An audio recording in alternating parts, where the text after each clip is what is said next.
Desperate to be a celebrity, this woman is using a suspicious substance that promises to keep her beautiful and young forever. But she is about to learn that it comes at a terrible cost. A person injects an egg yolk with a strange substance inside a syringe. After waiting a while, they notice that a perfect copy of the yolk has been formed inside the egg white. A famous star, Elizabeth Sparkle, gets a star on the Walk of Fame. She poses on it for the cameras, and many people take pictures of the star. Over the years, as years pass, the glamour fades, and people begin to walk carelessly over the star, symbolizing Elizabeth's loss of fame. The star becomes forgotten and cracked through the years. In the present, Elizabeth hosts an aerobics show, and after filming, she goes to the bathroom. Everyone wishes her a happy birthday on the way, as Elizabeth has just turned 50. Finding the women's room unavailable, she slips into the men's bathroom. While inside a stall, she hears her producer, Harvey, demanding someone to get him a new star for his show, as Elizabeth is too old now. After Harvey leaves, Elizabeth looks at herself in the mirror, realizing she's considered unattractive because of her age. Later, over lunch, Harvey tells Elizabeth that it's not personal, and that he just wants to give people what they want. Elizabeth is heartbroken. While driving home, she sees workers taking down a billboard with her face on it. During this distraction, she's hit by another car, resulting in a terrible accident. At the hospital, it is revealed that Elizabeth is perfectly fine. When the doctor wishes her a happy birthday, she begins sobbing. The doctor leaves for another patient, but Elizabeth is stopped by a male nurse, who begins examining her back. He tells her she can leave, but hands her a yellow coat. She notices that he has a purple mark on his hand. Once outside, wearing the coat, she finds a flash drive wrapped in paper in the pocket labeled "The Substance." She finds a number on the back, and the paper says, "It changed my life." Returning home, she finds roses from the company, thanking her for her years. She plugs in the flash drive to find an ad for a serum, which promises that with its use, she could have two bodies, one of herself and a younger version of herself for 7 days a week each. She's approached by an old classmate, Fred, who claims she's still the most beautiful girl. She takes his number and feels a bit better about herself. She spends part of the night at a bar, and the rest throwing up. As she stares at her tear-stained face in the mirror, she deliberates on whether to try the serum, eventually convincing herself. She calls the number and is told to write down an address. The next morning, she finds an ad in the newspaper about the aerobics company already seeking her replacement. Determined to become young again, she opens her package, finds a card with the number 503 on it, and heads to Byron Alley. At the place, she finds a scanner where she uses the card to open the gate. She finds a locker with her package and brings it home. She unboxes an activator and stabilizer for the clone. She looks at herself in the bathroom mirror and injects herself with the stabilizer. At first, she doesn't feel much until she begins to feel dizzy and falls on the floor. She writhes in pain, and her back splits open to reveal a younger, more beautiful version of herself, Elizabeth II. With her consciousness in the new clone, she looks at the slit back of her real self and vomits. Elizabeth II stitches up Elizabeth I and gives her an IV of the food for the original. Elizabeth I is still and silent until she whimpers after the IV is put in her veins. The next morning, Elizabeth II takes a shower while Elizabeth I is still on the bathroom floor. After her shower, she notices a nosebleed and remembers that she has to stabilize. Using a provided long syringe, she extracts spinal fluid from Elizabeth I and injects herself, making herself feel normal again. Elizabeth II finds herself able to do everything she used to do. She heads to the company to audition for the aerobics show. She notices a shiny pink leotard in a display window and auditions wearing it. She introduces herself as Sue. Harvey is happy with Sue as the face of the show, and she mentions not being available for 7 days, 2 weeks, a month. Harvey tells her that they will work around her schedule, as he believes she is perfect for the job. Sue is immediately hired and goes through multiple photo shoots, which she later sees on billboards with her youth and beauty. Sue enjoys the attention and works hard at aerobics to be the best, while remembering to stabilize each day. After 7 days, Sue attaches a tube to herself and Elizabeth, watching as the blood transfers from her body to Elizabeth's. As soon as the connection is made, Elizabeth comes alive while Sue rests for the week. Elizabeth wakes up groaning as the pain from her slit back comes back to her. She moves Sue off of her and touches her gently, noticing the younger version of herself. Elizabeth, now starving, makes herself some eggs. She attaches Sue's food bag to her and goes about her regular life. Elizabeth revisits the company, and Harvey approaches her, telling her that he wants to have a drink to say goodbye as he hands her belongings in a gift. Elizabeth plans out the days when she will be Sue and when she will be herself. She waits out the 7 days inside her house. Once again, Sue revives and enjoys Elizabeth's house. She begins knocking on the walls, sure that there's a fake somewhere, and finds it in the bathroom. She begins breaking and rebuilding the wall, wrecking Elizabeth's house. A knock on the door startles her, and she opens it to find Oliver, a neighbor, who gets flustered when he sees her beauty. He flirts with her, but she doesn't reciprocate. She returns to her house, and it's revealed that she made a room to hide Elizabeth in. Sue has her first show called Pump It Up, where she performs beautifully. After her show, she plans to celebrate and tells Elizabeth that she won't be out too late. Elizabeth's food bag is almost empty, but Sue still goes out. While Sue is enjoying a night with a young man at their house, Elizabeth begins to struggle as her food bag shrivels up. Sue and the man are getting intense when suddenly her nose begins to bleed. Heading to the room, she makes a rash decision and extracts more fluid out of Elizabeth to continue the one-night stand. However, as the man unzips her bodysuit, her organs begin to fall out, showing that her time is up. Elizabeth wakes up to see Sue next to her. Elizabeth heads out to the living room to see that it is daylight. She finds a note from the guy on the window and reaches out to take it.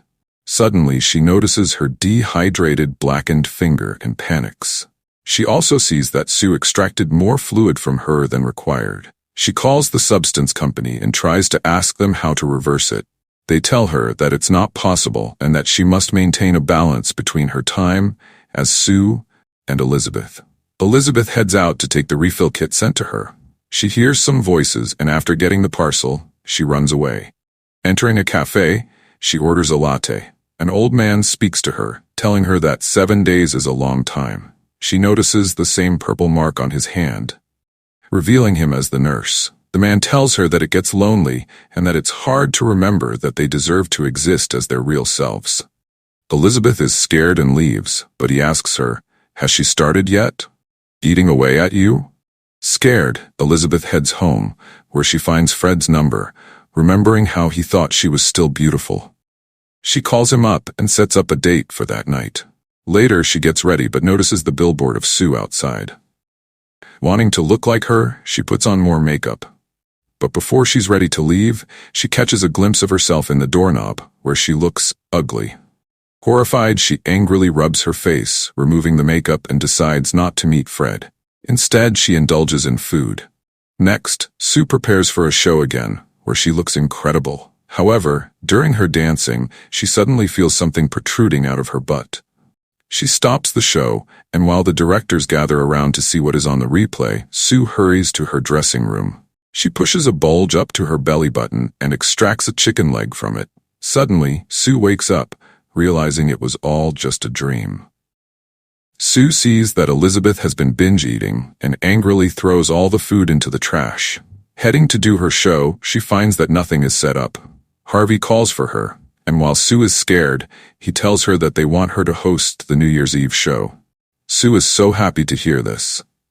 Later, Sue begins to take more and more of Elizabeth's spinal fluid each time, promising that it's just 1 day. Many days pass, and when Sue finally gives Elizabeth her body back, Elizabeth screams in distress. Sue's constant extractions and keeping Elizabeth's body have caused Elizabeth's body to deteriorate much faster, with wrinkly, dehydrated skin, cracks, and baldness. She looks significantly older than she is. Elizabeth complains to the company, and they offer to let her know how to stop it. However, Elizabeth refuses, knowing that she will lose everything. Later, Elizabeth, watching television, struggles to get up due to her frail body. She retrieves Harvey's gift, which turns out to be a cookbook. Suddenly, Sue appears on a talk show host, and Elizabeth gets angrier and angrier at Sue while she uses the cookbook. At one point, Sue is asked about Elizabeth, and she insults her, calling her fitness program Jurassic Fitness. Elizabeth, now enraged, decides to eat more to punish Sue. Next, Sue learns that Elizabeth has been eating a lot and gets angry. She decides never to switch back. Angrily, she takes out all the fluid from Elizabeth's body, telling her that she's just bitter that Sue has it all. For 3 months, Sue keeps herself alive with the stabilizer and enjoys her life. Her New Year's Eve show is plastered on the billboard in front of her house. A man hugs her from behind, telling her to come to bed. She promises she will and goes to the bathroom to get more fluid. However, she finds that Elizabeth has been completely drained. She calls the substance company, and they tell her to switch back to Elizabeth to continue. Her nose begins to bleed, and she collapses but manages to crawl her way to the bathroom. As Elizabeth awakens, the man approaches the bathroom, having heard all the noises. Elizabeth locks the door before the man can come inside. As she turns to look in the mirror, she sees a horrible sight. A bald head, shriveled skin, completely weak, and a hunchback. She tells the man to leave, and hearing her raspy voice, he runs out the door. Elizabeth tells the substance company that she wants to stop. They deliver the termination fluid to her. Before she can insert it, she hears the company tell her that she will exist just on her own now. Fighting through the voices, she injects the syringe into Sue's chest. She begins inserting it, but looking at Sue's perfect face, she realizes that Sue helps her keep her dreams alive. She knows that the New Year's Eve show tonight needs Sue. Suddenly, she removes the syringe and tries to revive Sue. However, this time, both of them awaken at the same time and look at each other in horror. Elizabeth's consciousness has somehow split into 2. Sue notices the termination syringe on the floor and attacks Elizabeth, smashing her head against a painting. Elizabeth manages to escape to the bathroom, but Sue, in her rage, manages to break the door down. She causes Elizabeth to hit her head against the sink and grabs her, forcing her to look in the mirror. She bashes Elizabeth's head into the mirror multiple times. Elizabeth crawls to the living room, but Sue manages to catch up and hits her multiple times until she dies. Sue realizes what she has done, but decides to leave for the show. Next, Sue gets ready for the show but begins to feel unwell. She heads to the bathroom, where she loses her front teeth. She realizes that she's deteriorating, which causes her to sob. She remembers she has some activator serum left over and decides to produce another version of herself. Heading through the halls, she finds Harvey with all the stakeholders of the show. He asks if she's okay, and she nods, trying to look happy. He tells her to smile, but due to her missing teeth, she can only manage a tight-lipped smile. When she reaches the elevator, she loses a fingernail while pressing the button and then loses an ear. Sue manages to rush to the apartment and injects herself with the activator, which is only for single use. As she injects herself, she collapses, and the new form rises. However, this version is monstrous, a deformed hybrid of both Elizabeth and Sue, with Elizabeth's face on its back. The deformed version tries to dress itself, but looks horrible. She forces an earring into her thick skin and tries to curl her hair but finds it burned. Improvising, she chooses to cut out a portrait face of Elizabeth to wear to the show. In a plot twist of the century, no one questions this, and all the dancers are sent to the stage. As Elisa Sue goes on stage, the mask falls off, revealing the horrible state that she is in. A breast falls out of the monster's side, causing the crowd to erupt into chaos as people scream and run. Elisa Sue tries to convince them that they're still the same, but she's shoved and pushed to the ground. Harvey decapitates Elisa Sue but finds that her body grows another head. Elisa Sue then begins spinning and covers everyone with a lot of blood. As the people panic, Elisa Sue tries to escape. Once outside, she tries running but ends up exploding everywhere, leaving only Elizabeth's head among the body parts. Elizabeth uses her last strength to crawl to her star on the Walk of Fame. As she looks at the 3 palm trees and the stars above, she manages to imagine that glitter is falling on her, and one last time, she is loved by the people. She imagines being young again, with everyone appreciating her beauty. With this sweet thought comforting her, Elizabeth melts into a pool of blood, where her star is, slipping through the cracks. The next morning, a cleaner wipes away all the blood, leaving her star to shine once more. The end. Thank you for watching. Be sure to like our channel and subscribe.